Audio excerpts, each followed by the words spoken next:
തെളിച്ചു പറഞ്ഞാൽ ഇസ്ലാമിന്റെ പേരിൽ എന്തെങ്കിലും നടക്കുന്നുണ്ടെങ്കിൽ, എന്തെങ്കിലും ചലനം, ഒരു മദ്രസയോ ഒരു പള്ളിയോ ഒരു പ്രസ്ഥാനമോ ഒരു സംഘടനയോ എന്തോ ആകട്ടെ, സംഘടനയുടെ തൃപ്തി കിട്ടാനല്ല നമ്മൾ വർക്ക് ചെയ്യുന്നത്.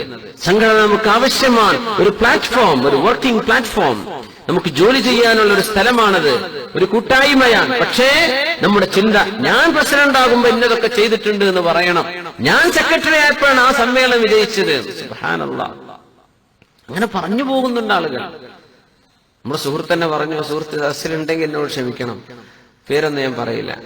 കഴിഞ്ഞ വർഷം ഇങ്ങനെ പരിപാടി വെച്ചു ഉസ്താദേ, അതുകൊണ്ട് ഞങ്ങളതാ വിജയിച്ചത്, ഓലത് വിജയിച്ചില്ല. ഞാൻ പറഞ്ഞ എന്തെങ്കിലും പറയാൻ കാരണം, അതിന് കുറച്ച് ആൾക്കാരെ വന്നുള്ളൂ. നിങ്ങൾ എന്തറിഞ്ഞു അള്ളാഹു ഏതാണ് സ്വീകരിച്ചത് എന്ന്? ആ കുറച്ചാൾക്കാരെ വന്നതാണോ കൂടുതൽ വന്നതാണോ? നിയ്യത്ത് എവിടെ കിടക്കുന്നു അതനുസരിച്ച് അള്ളാഹു വിജയിപ്പിക്കുന്നത്. എവിടെയാണ് നിയ്യത്ത്, അതിനാണ് അള്ളാഹു വിജയുന്നത്. അതാണ് അള്ളാഹു ഇന്നമാ യതഖബ്ബലുല്ലാഹു മിനൽ മുത്തഖീൻ, അള്ളാഹു തഖ്വയുള്ളവരുടേതാ സ്വീകരിക്കുന്നത്.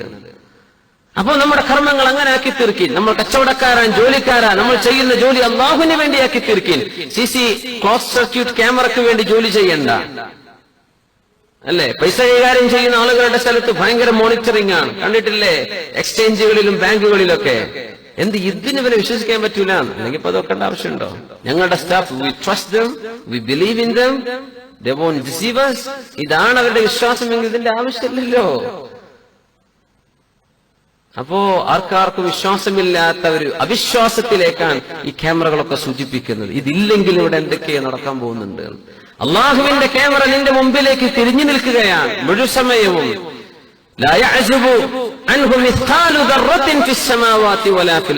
ആകാശത്തിലോ ഭൂമിയിലോ ഉള്ള ഒരു ആറ്റമിന്റെ അത്ര പോലും അള്ളാഹുവിന്റെ നിന്നും അശ്രദ്ധയിലേക്ക് പോകുന്നില്ല. അള്ളാഹുവിന്റെ പരിപൂർണ്ണ നിരീക്ഷണത്തിലാണ്. അങ്ങനെയാണ് മുഅ്മിനീങ്ങൾ. അള്ളാഹു നമ്മെ അവരിൽ ചേർത്ത് തരുമാറാകട്ടെ. അള്ളാഹു നൽകിയിട്ടുള്ള ഈ വാഗ്ദാനം എങ്ങനെ നടക്കുന്നു? ഉലമാ പറയുന്നു, ലഹു മഅനൻ ആം വ മഅനൻ ഖാസ്.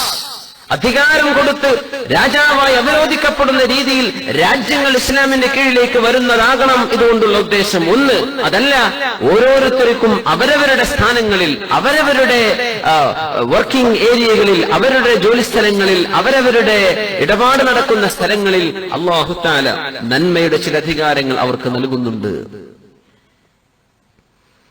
സുബ്ഹാനല്ലാഹ്. അങ്ങനെ വന്നാൽ റസൂലുള്ളാഹി സ്വല്ലല്ലാഹു അലൈഹി വസല്ലം തങ്ങൾ പറയുന്നു,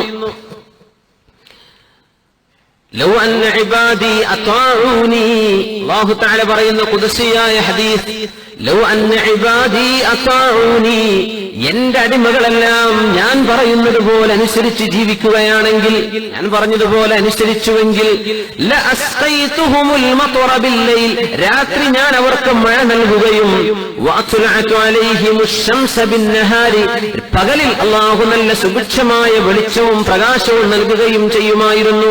വലമാ അസ്മഅതുഹും സൗതർ റഅദി, ഇടിനാദത്തിന്റെ ശബ്ദം പോലും ഞാൻ അവരെ കേൾപ്പിക്കുകയില്ലെന്ന് അല്ലാഹു സുബ്ഹാനഹു വ തആല അഷ്റഫുൽ ഖൽഖിനോട് സല്ലല്ലാഹു അലൈഹി വസല്ലം. എന്റെ അടിമകൾ ഞാൻ പറഞ്ഞ പോലെ ജീവിക്കുന്ന ഒരു പക്ഷം, ഞാൻ രാത്രി നല്ല മഴ, എല്ലാവരും വീട്ടിലേക്ക് കടന്നു, വീടുകൾ സുരക്ഷിതമായി കടന്നു, നല്ല മഴ, ഫജ്ർ വരെ നല്ല മനോഹരമായ മഴ, ശാന്തമായ മഴ, കുളിരുന്ന മഴ. സുബ്ഹാനല്ലാഹ്. നേരം വെളുത്തു, വെള്ളപ്പൊക്കം പ്രശ്നങ്ങളൊന്നുമില്ല, നല്ല വെയിലുള്ള നല്ല അന്തരീക്ഷം. രാത്രി മഴ നൽകി, പകലിൽ വെളിച്ചം. സയ്യിദുനാ ഈസാ നബി അലൈഹിസ്സലാം വരുന്നതിന്റെ ശേഷം മുഅ്മിനീങ്ങൾക്ക് അല്ലാഹു വിജയം നൽകുന്ന ഒരു സമയമുണ്ട്. ജൂതന്മാർക്കെതിരെ നടക്കുന്ന ഒരു യുദ്ധത്തെ സംബന്ധിച്ച് റസൂലുള്ളാഹി സ്വല്ലല്ലാഹു അലൈഹി വസല്ലം ചില പ്രഡിക്ഷൻസ് അവരുടെ നുബുആത്തിൽ നബി തങ്ങൾ പറഞ്ഞ ചില വരാൻ പോകുന്ന സംഭവങ്ങളിൽ കാണാൻ കഴിയും. ആ യുദ്ധത്തിലാണ് മസ്ജിദുൽ അഖ്സ, അല്ലാഹുവിന്റെ പള്ളി, നമ്മുടെ ആദ്യത്തെ ഖിബ്ല, മുസ്ലിമീങ്ങളുടെ കൈകളിലേക്ക് നൽകപ്പെടുന്നത്.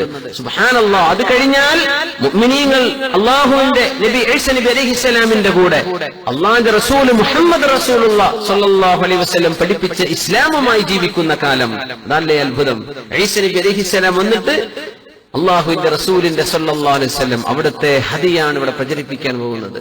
ഈസാ നബിയുടെ ഇഞ്ചീലല്ല, പിന്നെ ഭരണം ഖുർആനാണ്. അത് ആര് പറയുന്നു? ഈസാ നബി അലൈഹിസ്സലാം എന്ന് പഠിപ്പിച്ചു കൊടുക്കുന്നു. സുബ്ഹാനല്ലാഹ്.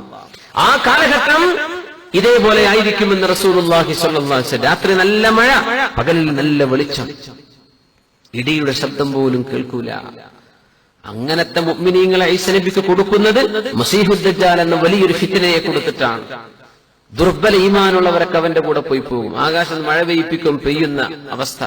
ഭൂമിയോട് വരട്ടെ മുളക്കട്ടെ എന്ന് പറഞ്ഞാൽ ചെടികൾ മുളക്കുന്ന ഒരവസ്ഥ.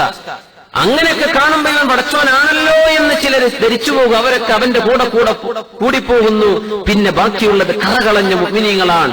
ഇവരെയാണ് ഈസ നബി അലൈഹിസ്സലാമിന്റെ സൈന്യത്തിലേക്ക് എടുക്കുന്നത്. അവരാണ് യുദ്ധം ചെയ്യുക. അവരോടാണ് വൃക്ഷവും കല്ലും വിളിച്ചു പറയുന്നത്, യാ മുസ്ലിമു, ഓ മുസ്ലിമേ, ഹാദാ യഹൂദിയുൻ ഖൽഫി, ഒരു യഹൂദി എന്റെ പിന്നിലിരിക്കുന്നുണ്ട്, തആൽ ഫഖ്തുലു, വന്നിട്ട് അവനെ കൊന്നോളൂ എന്ന് ജൂതന്മാർ മറഞ്ഞിരിക്കുന്ന സർവ്വ മതിലുകളും വീടുകളും കല്ലുകളും വിളിച്ചു പറയുന്ന ദിവസമെന്ന് റസൂലുള്ളാഹി സ്വല്ലല്ലാഹു അലൈഹി വസല്ലം. എന്തേ?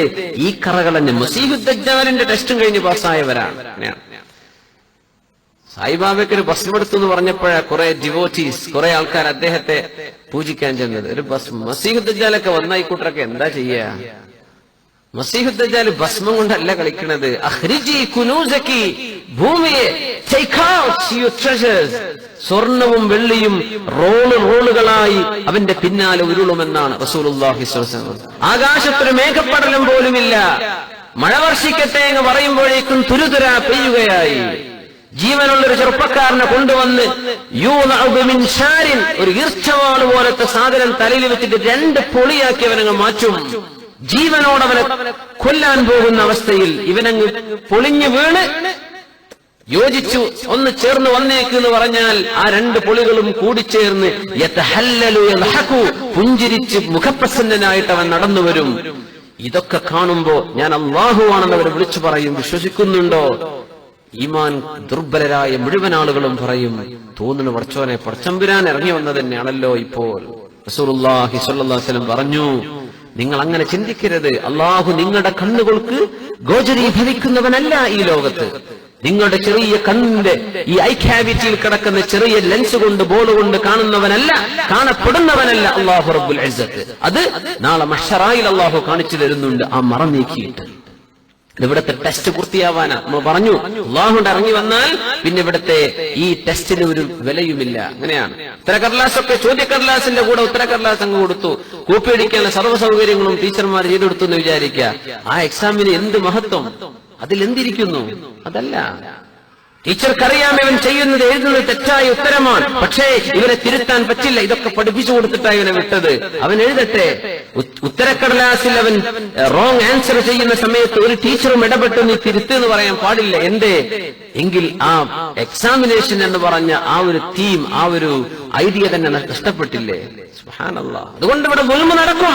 അക്രമിയുടെ കയ്യിൽ അല്ലാഹു പിടിക്കാൻ പറ്റാത്തത് കൊണ്ടല്ല, അവനായിട്ട് തന്നെ ഇത് തിരുത്തേണ്ടവനാണ്. സുബ്ഹാനല്ലാഹ്. അതാണ് അടുത്ത ആയത്തുകളിൽ പറയാൻ പോകുന്നത്.